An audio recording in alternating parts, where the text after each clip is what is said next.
Well, hello everybody. Today's talk is going to be about the Great Fire of Rome, which happened in 64 AD. By the 60s AD, a new religion had spread from the Middle East, specifically from the Roman province of Judea. It was essentially an offshoot of Judaism, and it was very attractive to people who felt traditionally marginalized by traditional Roman religion.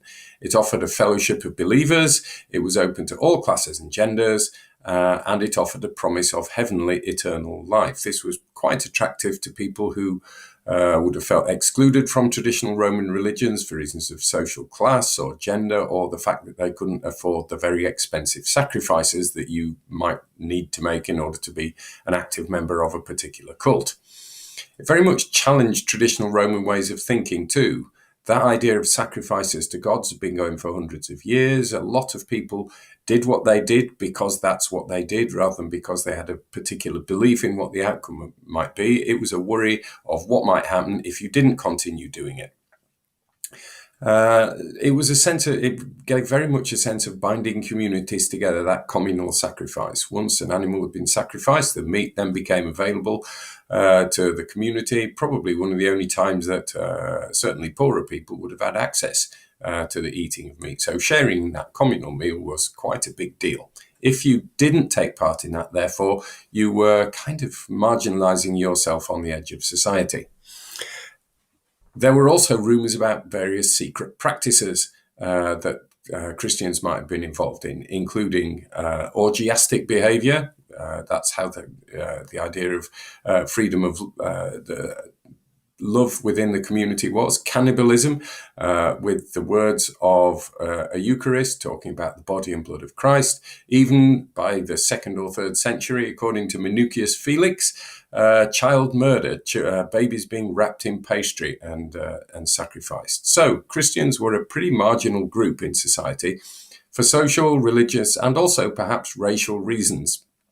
Romans weren't very good at distinguishing Jews and Christians, regarding them as a nuisance rather than a threat. But people who came from Judea were expected to be Jews, and so were classified together as a sort of racial group.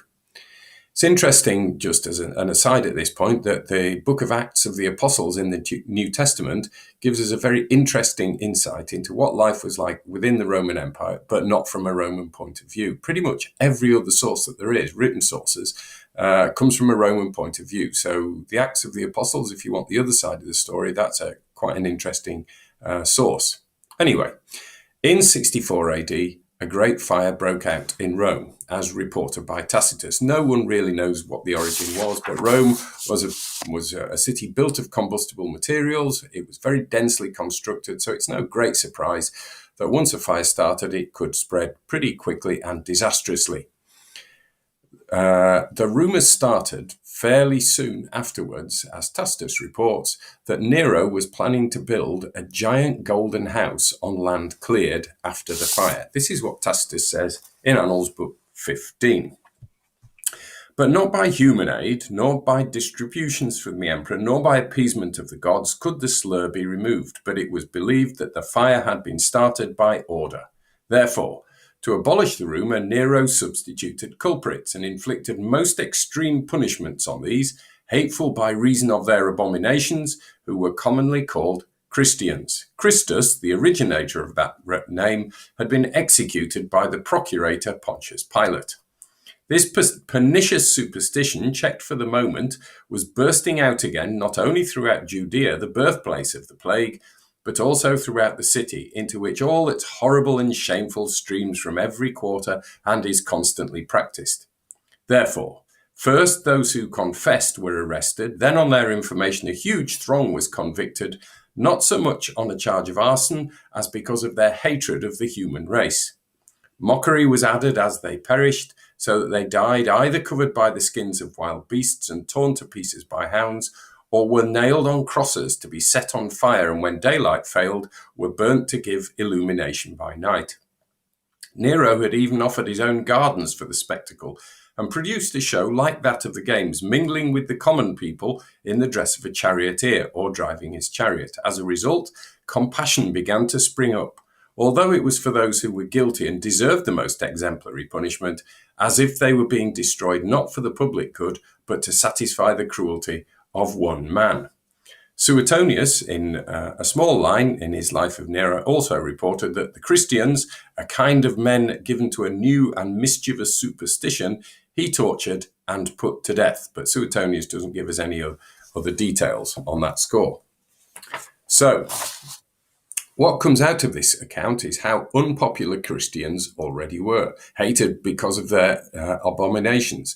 But much as Tacitus clearly disliked them, he disliked even more Nero's behaviour, regarding it as stupid as well as cruel. His plan of using Christians as scapegoats clearly backfired.